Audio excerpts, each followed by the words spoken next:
দিনের বেলায় মেঘ আর রাতের বেলায় বৃষ্টি। ও কাকা, হ্যাঁ কোথায় যাচ্ছ? দোকানটা খুলি। আরে একটা ছাতা নাওনি কেন? মেঘ পড়েছে তো, বৃষ্টি আসতে পারে যখন তখন। আর এই বয়সে কে দেখবে? কিসের দোকান তোমার? আমার পানের দোকান। আচ্ছা, যৌবন ফুরিয়ে গেলে মানুষ কি করে বুড়ো বয়সে? ওই পানে চুন লাগাতে লাগাতে বাকি জীবনটা কাটিয়ে ফেলি। এটা বলতে পারবে মনে হচ্ছে। এই বাবুরা, কি?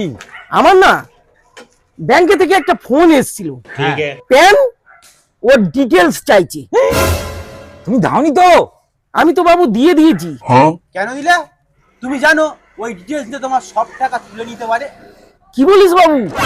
আমি তো সব ডিটেলস দিয়ে দিয়েছি। হয়ে গেল, তোমার ব্যাংক পুরো নীল হয়ে গেল। কি বলো? আমার ব্যাংক ফাঁকা হয়ে যাবে? আমি তো ব্যাংকের কোনো ডিটেলস দিইনি। এই পান শ্বাস দিয়ে যা লাগে, পান, সুপারি, খয়ের, জর্দা, চুন, ওইগুলো ছবি তুলে পাঠিয়ে দিয়েছি। কেমন বুড়ো রে? তাহলে কাকা তুমি এই যাত্রায় বেঁচে গেলে। মূর্খ হওয়ার এই একটা সুবিধা আছে, বুঝলে? বেঁচে গেছি হ্যাঁ। সেজন, বাহ, আশীর্বাদ করি তোর বড় মা। যাই হোক, বাঁচে গেল।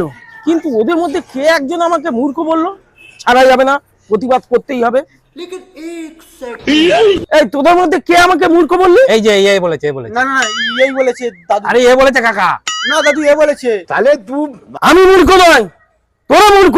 শুধু তোরা মূর্খ নয়, তোদের 14 গোষ্ঠী মূর্খ। ছাগল কোটাকার।